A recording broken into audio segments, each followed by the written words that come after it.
মাসি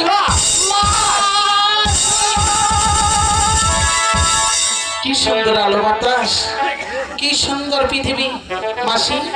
এই পৃথিবী তো আমি কোনোদিন দেখিনি মাসি। যে আমি তো এমন একটি জায়গায় নিয়ে যাব যে তুই কখনোই দেখিসনি মাসি। হ্যাঁ, এইবার বলো এই পৃথিবীতে আমাকে কেন নিয়ে আসলে মাসি? মনসা, এই পৃথিবী কি তোমার কাছে ভালো লাগে? হ্যাঁ গো মাসি, তাহলে এই পৃথিবী আমার অনেক ভালো লাগে।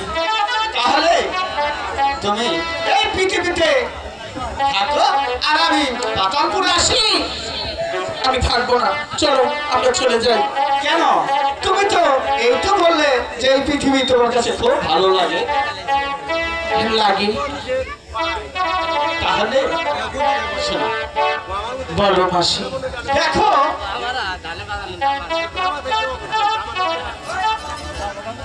শোনো মনসা, বলো মাসি।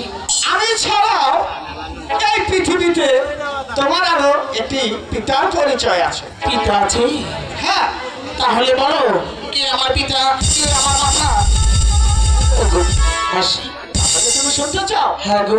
তাহলে শোনো, তোমার পিতা হলো হিরে বড় লম্বা, ইয়া বড় লম্বা, হাতে আছে ত্রিশূল, হাতে আছে ত্রিশূল, আর গলায় আছে একটি জলা। ওগো মাসি,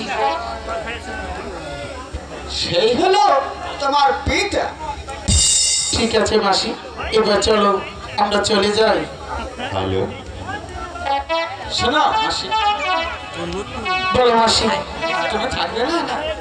না, চলো আমরা চলে যাই। তুমি এই পথে বসে থাকলে তোমার পিতা দেখা পাবে। না, আমি এখানে থাকবো না, চলো তো।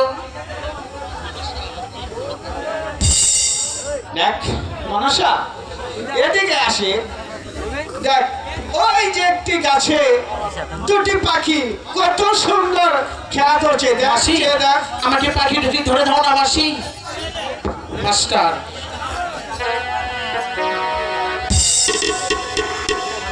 আমাকে পাখি দুটি ধরে দাও না। আমি তো ধরতে পারছি না মাসি। মাসি, আমাকে পাখি দুটি ধরে দাও মাসি।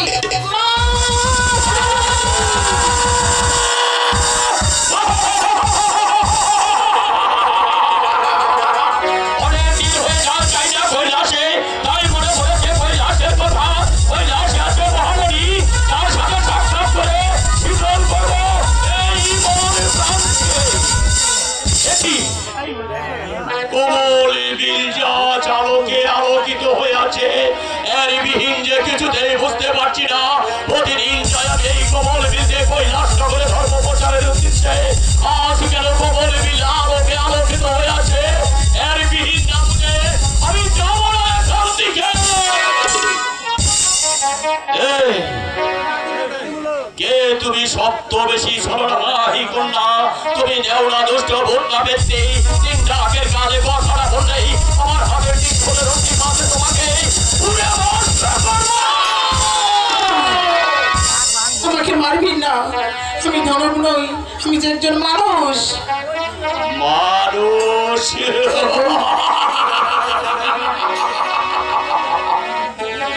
ওগো কন্যা, বলুন।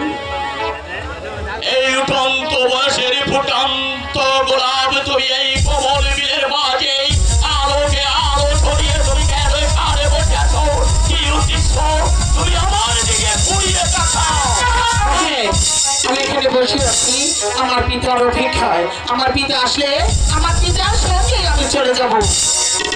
এই কন্যা এবং তোমার পিতার অপেক্ষায় তুমি এই কমল বিলের মাঝে দাঁড়িয়ে আছো এবং তোমার পিতাকে রাস্তাতে আসবে আর তোমার পিতার সাথে তুমি সাক্ষাৎ করবে।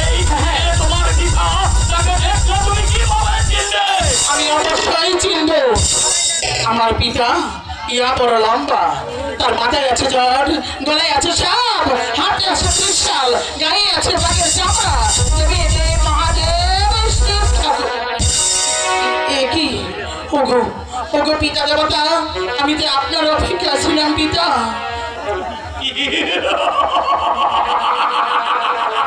পিতা বলুন। আমি তো তোমাকে দেখে এমন কিছু একটা টার্গেট করেছিলাম। তুমি দেখা মাত্র আমাকে পিতার স্বীকৃতি দেবে। আমি তোমার পিতা হয়ে যাবো কেন? আমি তোমার কোনো কথাই বলতে চাই না। আমি তোমাকে জোর করে ধরেই উৎপরাধী করেই নিয়ে যাবোই পঞ্চবর্ষ। পিতা দেবতা, আমি সত্যি করে বলছি আপনি আমার পিতা আর আমি আপনার কন্যা। আপনার কিছু মনে পড়ছে না? ওগো কন্যা, তুমি সত্যি করে বলছো তুমি আমার কন্যা? আমি তোমার পিতা, পিতা হয়ে পিতার স্বীকৃতি দেবো। ওগো কন্যা, আমার কিছুই মনে পড়ছে না, তাই আমি তোমাকে অনেকভাবে কাকুতি করে বলছি। সত্যি যদি তোমার জন্মের পরিচয় তুমি বলতে পারো, তাহলে আমি তোমাকে দেবো পিতার স্বীকৃতি। আর যদি বলতে না পারো, কোনো কথা নয়, জোর করে ধরে নিয়ে যাবো।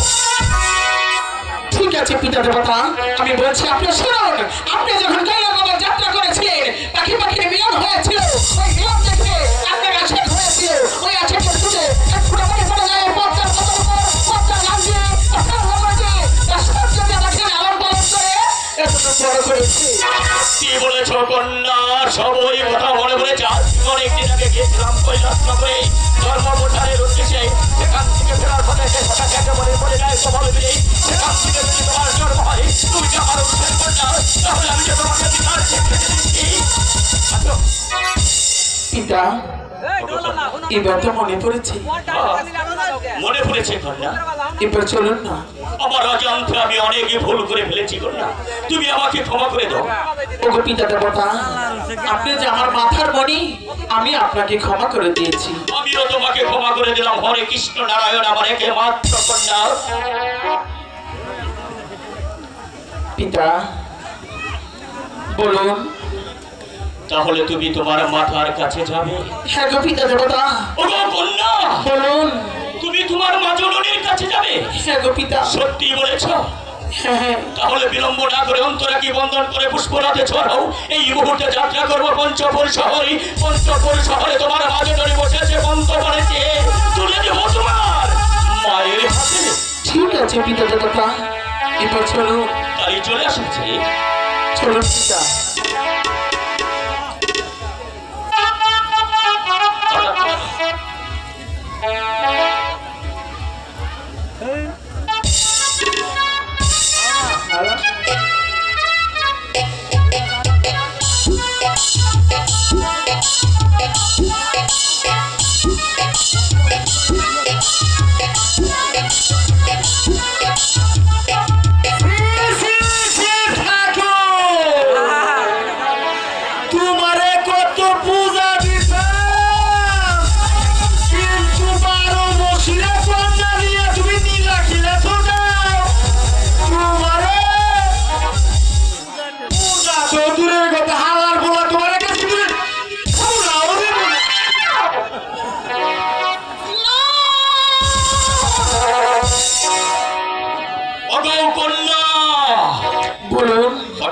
পুষ্পরাতে দিকে ধুলায় লুটিয়ে পড়লে এমনই কি তোমার হয়েছে? তুমি আমার কাছে খুলে বলো, আমি তোমাকে চিকিৎসার ব্যবস্থা করবো।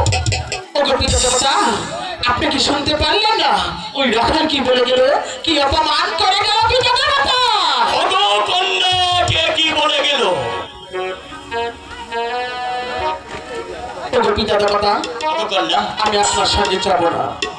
ওগো কন্যা, কে কি বলে গেল? কে ভক্তি দেবে, কে দেবে না?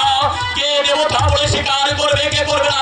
সেদিকে কর্ণ ভাজনা করে জলদি করে পুষ্পরাতে ছড়াও। এই মুহূর্তে চলে যাবো পঞ্চপুর শহরে। পঞ্চপুর শহর তোমার মা জননী বসে আছে, তুলে দেবো তোমার মায়ের হাতে। বলেছি তো যাব না, যাব না, যাব না, যাব না। ওগো কন্যা, বলুন। তুমি যাবে না, তাহলে কোথায় যাবে? ওগো পিতা দেবতা, আমি যেতে পারি, কিন্তু একটি কথা বলুন, আমার কথা আপনি রাখবেন। ওগো কন্যা, তুমি যে আমার অরুষের কন্যা, তুমি এবং কি আমার কাছে একটি কথা আবিষ্কার করতে চাও? আমি তোমাকে উপায় দান করলাম, তুমি আমার কাছে বলে বল। ওগো পিতা দেবতা, বলো। আমি বেশি কিছু চাবো না, শুধু চাবো আপনার যে 33 কোটি টাকা লাগ আছে সেগুলো আমার হাওলা করে দিতে হবে। ওগো কন্যা, সময় মাত্র তোমার সাথে পরিচয় হয়েছে। এই 8 কোটি লাখের পিছনে এমনই কি অসংখ্য আছে।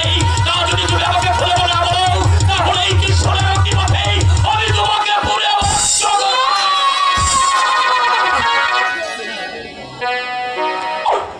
ওগো পিতা দেবতা,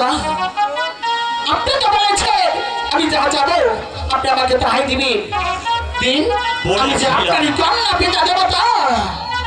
বলেছিলাম আমি তোমার, তুমি যা আমার কাছে যাবে আমি তোমাকে তা দিব, কিন্তু তুমি যে আমার কাছে অষ্টকোটি লাগে তুমি চেয়েও, কিন্তু কখন না শুনে গো তুমি যে একদম ছোট মানুষ।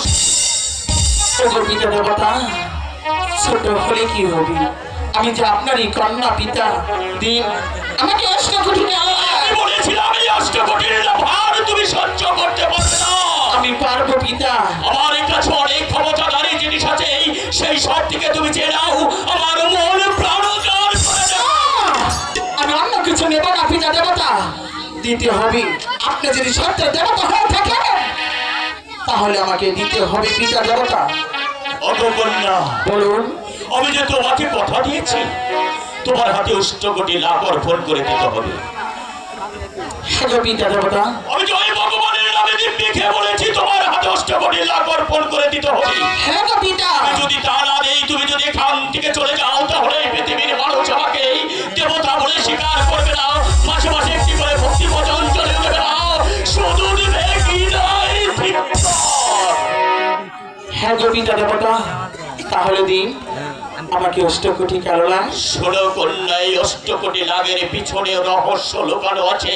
আমি তোমাকে তিনটি শর্ত জানাবো, এই তিনটি শর্ত যদি তুমি তামিল করতে পারো তাহলে তোমার হাতে অর্পণ করে দেবো অষ্টকোটি লাভ, আর যদি তামিল না করতে পারো তাহলে আমি তোমাকে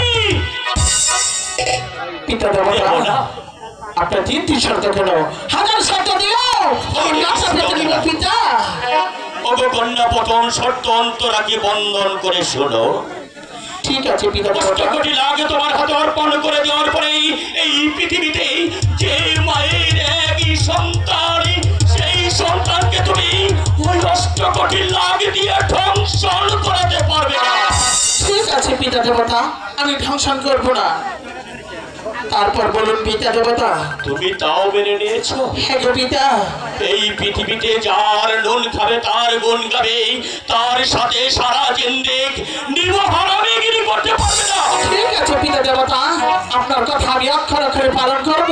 তুমি তাও মেনে নিয়েছো? 3 নম্বর শর্ত কান খুলে মন দিয়ে শোনো। এবার বলুন পিতা। অষ্টকোটি লাখ, এই অষ্টকোটি লাখ তোমার হাতে অর্পণ করে দেওয়ার পরেই গরিব দুঃখী মানুষ দিতে যাবে না তোমাকে ভক্তি পতঞ্জলি। তুমি এই অষ্টকোটি লাখ দিয়ে তাদের উপরে অন্যায় অত্যাচার করে তোমার ভক্তি পতঞ্জলিকে আদায় করে দেবে। তাই যদি হয় এই দেবের যে মহাদেব গোস্বামীকে বলছে পৃথিবীকে করে মন্ত্রে দেবক দেবে, আমার দেওয়া ওই অষ্টকোটি লাখ আমি ছিনিয়ে নেব। ঠিক আছে পিতা দেবতা।